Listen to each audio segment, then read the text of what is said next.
it's an exciting time to be part of the company.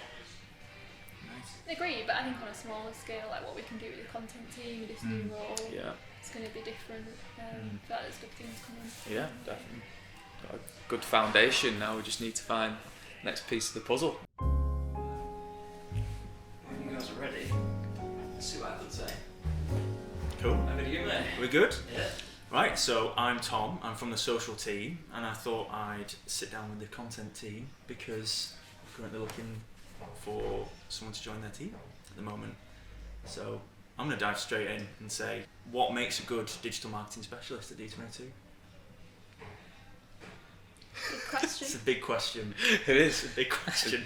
I think for me, first, a skill is like being versatile. Like, you'll always, every day will probably be different. You'll always be writing for different clients. You'll always be picking up different tasks. Like, no day is the same. So I think just like being able to adapt and be ready to take on lots of different kinds of challenges. Yeah, I think in that vein, if someone's got agency experience, that helps, doesn't it? Because they're more flexible, more adaptable. I think in this role specifically at Digital 22, I think if you do like writing, that's obviously a big one. It is a content focused digital marketing specialist role. So you do have a passion for writing, you want to have a real impact on your client results. That's probably what you'll need. And all we're looking for is that passion to come in every day and create good content, whether it's an email or a blog. Doing that to a high level for our clients. The role's changed a bit recently, and I'd like to get a bit more insight into how it's changed and why we've made the change. Yeah, so in the past we had, well, obviously Will on the lead gen side, Beth and the other writers on the blog writing side. We're combining those roles now, so you are going to take ownership of your client's content end to end, from strategy to blogs, emails, workflows, automation, results. Rather than having 2 or 3 people dedicated to one client and trying to share that knowledge, why not combine it all so one person's accountable for it? And I think it just makes for a more exciting role as well. It won't get boring. Probably the best way to get invested into your client and the industry as well if you're doing it day in, day out. Yeah, 100%. I agree, yeah. I think it's better for the individual. It's more variety, but it's probably better for the client as well. Like, we can work a bit more closely with social, and even with a strategist, it's just easier if you're taking more ownership over one client, isn't it? So I think individually as well. It's great for the client, but also your own growth, your own opportunities. Get to work in HubSpot more. That's the other thing. Like, if you're hungry to learn, this is the perfect role because HubSpot moves at such a fast pace. There's always going to be something new you have to adopt and learn how to do. So I think just if you're in the role, you are going to get chances to grow and progress and try new things. In the past, writers wouldn't have used HubSpot as much, but now you're going to be living in it day in, day out. What does a day in the life look like of a digital marketing specialist? So it is a content heavy role, so it will involve writing blogs, writing emails, workflows, creating landing pages. You'll work close with Will on the marketing assets, improving them, analysing them, working CTAs, living and breathing in HubSpot. That's a big thing and a big change in this role. So it can vary really, but that's the kind of the typical task you move on, and of course reporting and switching up tactics based on whatever did do well and didn't do so well. Yeah. As well as that, there's also been involved with like the campaign planning, supporting the strategists. So whether that's tactics for a new campaign, and obviously we make those decisions through analysis. So looking at how an old campaign performed and how we can make things better next time around. So yeah, as well as the actual doing side of things, like getting stuck into HubSpot, working on writing good content. There's also the other side of the coin where you've got to do all the analysis and look at the analytics and the data and help the team make better decisions and get better results for the client. yeah, I think in terms of the nitty gritty of how we work, we're with hybrid work now. So you can start at 8, you can finish at 6. Between those hours you can work at home. We work off a project management software. So in terms of that, some stuff's done for you. You come in, you kind of know what's due on that day, but then at the same time you're very in control of your own role and what you can do on a day and what you think is a priority as well. Yeah.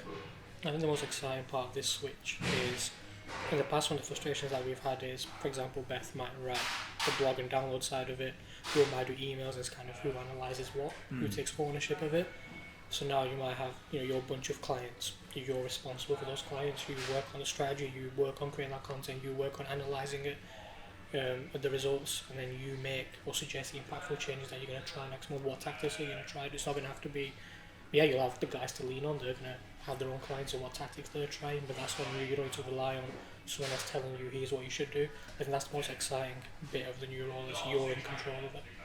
I think as well is like, the team and the company's never standing still, so if you have something that you think might work, whether it's a process change, whether it's whatever it is, a new piece of software, like there's nothing holding you back from putting your hand up and saying that you think something might work, and it will most probably be implemented, because our voice is definitely heard at the company. So that's interesting as well.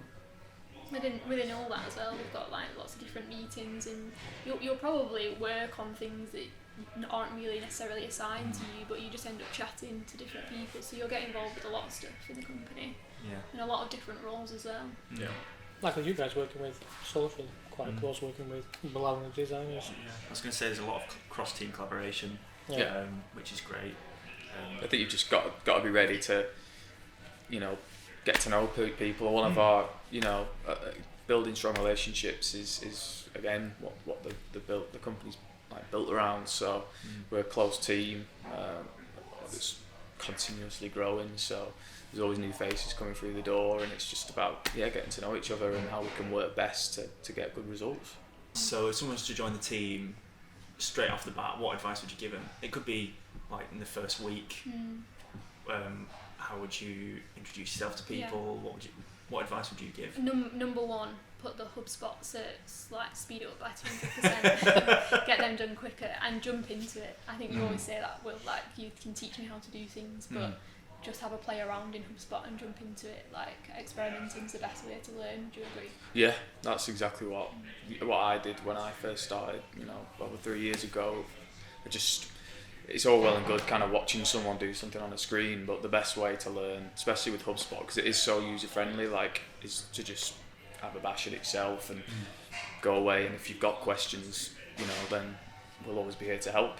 And that's the other thing, there's 3 of us here that are, 100% going to be willing to put the time into to help people, grow and develop, because we've been there ourselves. We understand there's, quite a lot to take on, learning about new clients, learning about HubSpot, but we'll be here to offer the support you need to make sure that you can smash the role. Yeah, a big one for me is asking questions. There's no wrong question. It's not just limited to us either. We've got a team full of people with HubSpot experience. You can ask anybody. It won't need to feel overwhelming. HubSpot is kind of a beast, but ask the right questions, as Beth and Will said, get hands on. That's probably the best way to get started and get familiar with it. Nice. So, do you think people have any misconceptions about your role, even if that's in the company or just from an outsider's perspective? Probably. I feel like when you job search and when you look at content, there's like content executive, content marketer, content specialist, and every company kind of perceives that to be slightly different. So it's probably difficult to explain exactly what it means at Digital 22. Yeah, some of it is quite niche, isn't it? Like if you were writing and building workflows in HubSpot, if you're a designer and you've never seen what a workflow looks like, you probably don't have a clue what it is. So I imagine some people do think, what are they actually doing like all day, apart from just like writing content, but that's just like one piece of the puzzle is writing the content. There's everything else above that, like the HubSpot stuff, workflows. So yeah, it probably is. I mean, like I always think when people outside of work ask me like, what do you do? I don't go into detail, because if you don't work in marketing, then make people look good. Yeah, make people look good. Yeah. Biggest misconception for me is people probably don't understand how valuable the channel content is. In my opinion, the number one, both revenue driving and results driving channel. No offense to video or social, but I think for me that's the biggest one, is the content you create in this role. It's easy to not misunderstand but not assume how impactful it is, and the results you're going to get and what that can lead to, especially in an inbound space. content marketing is massive. Yeah. You've all been at the business for like a different length of time, so it's quite a big question again. What have your experiences been like, and how have your roles changed? I know Beth, you started probably the last. Yeah, about 5 months ago. So it's been a shortish period of time, but yeah, it's really progressed at a quick rate. I think I was surprised at every time I say, I have an idea to say rather in a meeting, I'll be like, yeah, just do it then. Like, I think that's such a nice thing about D22 is that you can kind of just take ownership of whatever you want, and they really encourage people to just be independent and do the projects they want to do. So yeah, I think we've probably been here. I know you've done 2 stints, but we've probably been here for like a similar like length of time. And obviously the business is like, since when I started, there was 18 people. Now there's obviously close to 50. Like, we're in a brand new, massive office compared to what we were in. Like the rate of growth has been obviously an amazing thing to be part of and proud of as well. Like, we've contributed to that growth, and they tell us that every single day. Without you guys, we wouldn't be able to have these amazing plans like Canada and offices down in London. And yeah, it's obviously, the future looks bright and very exciting. When you first joined D22, did you have any like misconceptions, or even when you were just applying and looking for a job, did you have any misconceptions about the company that when you got here it was completely different to what you expected? we've chatted about this a bit, that I was worried it was going to be quite corporate. Not that it gives off that impression, but I just never worked in an office. I've always worked either freelance or remotely. So I just thought like any office was the devil. But it's not like that, which is a nice thing. Yeah, it's chilled out. I mean, you can see like we're chilled out. We're in a pub filming a podcast. And so what was like the transition from going freelance to working in an agency? What's that like? A lot more people, a lot more faces to learn the names, but relatively easy, surprisingly easy to get on board with it, and much better for like work-life balance, I'd say. So. Nice. I think for me, obviously, like inbound marketing, what is inbound marketing? Like, I hadn't really. I mean, I did marketing at uni, but it wasn't something I'd like really heard that much about or knew that much about. So, I think coming to an inbound agency, that was kind of interesting and great to learn about something new. And now I'm obviously fully invested in the concept and HubSpot and where it's going. So yeah, and then just I guess like a marketing agency in Clitheroe, it almost felt too good to be true, like on my doorstep. But no misconceptions, just intrigue really. What's your favourite memory so far at D22? Mine's a random one, but it was a client kickoff when we went to London, like a group of us. I think there were like 6 of us, but we went to see them, and it was like over a couple of days, and it was great to meet the client first of all. Like, we had a really good time. We met all the different divisions, and they were all great, and we learnt loads about them. And then we just had a really good night out in London afterwards. And it's just, I remember the weather being great, and like we went to a really nice restaurant, and it was just like a good bonding sesh. It's just one that sticks in my mind. Just a really nice trip down to London. On the back of that, I think mine's yet to come. I think I'm looking forward to Edinburgh next month. Yeah, that'll be an interesting time. Because that's our first trip as a team since COVID, so it'll be good. It's been a while since, obviously, like the last big one was Dublin as well. That's what I was going to be your answer then. Dublin was great, yeah. Lots of Guinness was consumed, so I was happy on that front.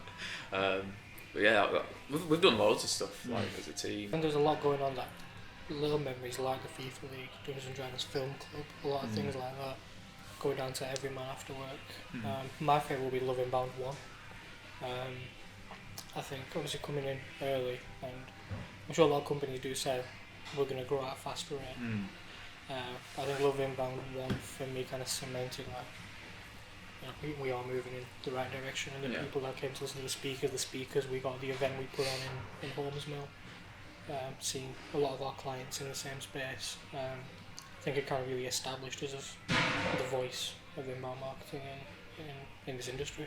We all talked about what the day-to-day life of content writer was, but obviously filming stuff like this isn't day-to-day, so what out of the ordinary stuff can we expect? This is a good one, isn't it? Getting Jonathan to drag in front of the camera. That's always fun. We have our podcast on a bit of a hiatus at the minute, but we do have that. Maybe client visits. A lot now. Things are opening up again. We've had quite a few of our clients coming into the office, so you can expect to, probably be seeing those guys face to face sometimes, whether it's them coming to us or us going to them. But like I touched on before, one of my favourite memories is being down in London. We've got clients all over the country, some international as well. So going to see people, see new faces, new places. Speak at events like the Hug, the Love Inbound event, helping set that up. There kind of is no ordinary though, is there? And I think that's what I like about it. You don't go into work and go into like a sad little grey cubicle, like write for hours on end. There's always people that's gonna come and grab you and be kind of pick your brains for a second about something, or invite you to do a podcast. Yeah, the weeks go so quick because there's always something happening, something you can be getting stuck into, like I said before, outside of the actual working stuff. Like there's always stuff happening in the office as well. We've got like a FIFA tournament if you're into that kind of thing. We play football after work, do bake-offs. We do all kinds of stuff, like activities, team activities. So there's all that side of things as well. I think it can feel new every day as well because we're hot desk, so we're always sitting next to someone new or across from someone new, and that's always nice to get to know each other, and that throws up a lot of variety, I think, as well. I think the good thing is when you're here, as Will said, your voice is heard, so it's not just asking Ricky, can I do this thing, like Film Club, for example, started overnight, and every Thursday we watch a film, either in the office or downstairs at Everyman Cinema, or the guys play Dungeons and Dragons every week. So your voice is heard. There are a lot of fun stuff to do if you're into hiking and stuff like that. That happens a fair bit here. We've done running challenges. We've done like talking about doing marathons, like not charity work. A lot of charity work. That's been quite a big focus, like choosing the charity of the year, hasn't it? And everyone can get involved. You don't have to be sporty, you don't have to be whatever. You can bake, you can do whatever. I think everyone's open to, if you've got a suggestion, jump in. I think on a serious level as well, I appreciate that the directors do company meetings with us and tell us all the stats and figures. I think that's a great thing that they kind of don't keep that locked away in a file. Very transparent company, aren't we? Yeah, they like to make sure that we're all on the same page and know where things are at. So like Beth said, we'll do company updates, and the guys will talk about revenue, they'll talk about goals hit, they'll talk about future plans, and we're in the know about everything, which is obviously great. Feedback's a big one. Employee feedback, creating that and actually making changes from it, like flexible working, changing hours and your locations. And so what are you most proud of at D22 so far? Heavy questions. Heavy questions. Good question. We're not holding back. I think just what I touched on before, just being part of the growth of the company. However fast we've grown in the 3 years I've been here, it's just great to see and great to be part of the team, and what Ricky and Mark are doing, and helping them achieve their goals, and I'm just proud to be part of the D22 family. Same. Yeah. Same. Yeah. All that, and knowing you've done your bit in a client success as well. And there might be one or two blogs, one or two emails that have just unlocked so much for a client. Think, I had my hands on that. We've had blogs in events that have been raised as a good example. Some of our blogs performing the best for years for clients and the customers that get through it and stuff. And knowing you've had your hands on that, even if it was a little bit, and that's quite a proud achievement. Yeah. What about you, Beth? I agree. I feel bad if I don't agree. If you don't agree with proud that, to be part of the team. Proud to have survived in the office. That's that Jaguar instinct. Yeah, exactly. I think it's quite nice going back to what you said, Raz, everyone shouts about each other's good feedback. It's encouraged that we all share our wins and grow together. So that's a nice bit of part of D22. What are we all most excited about for the future of D22? The Canada office. So Ricky and Mark are working hard to try and make Digital 22 go international. If that's happening now. So obviously we're based in Clitheroe. This is D22 headquarters, you could say. We're always going to be based here. but we are opening an office in London, which people are excited about, and in Nova Scotia in Canada as well. So we've picked out some nice looking offices. I think we're just fighting over who gets to go there first. So yeah, that's the one I'm most excited about, is seeing the company grow, and I think this is the next massive milestone, is going international. Yeah, and I think obviously our partnership with HubSpot, they're just about to set up a new office in London as well at a pretty similar time. So, you know, being able to build on that partnership will be much closer together. Obviously, they're based in Dublin at the moment only, so it's not always as easy to go and see them. But having them down in London, and those guys having an office in London, means that we're only going to be able to collaborate, you know, better and see them more in person and build on what we've already got. So yeah, that's what I'm excited about. And so on that, how can people apply for this role?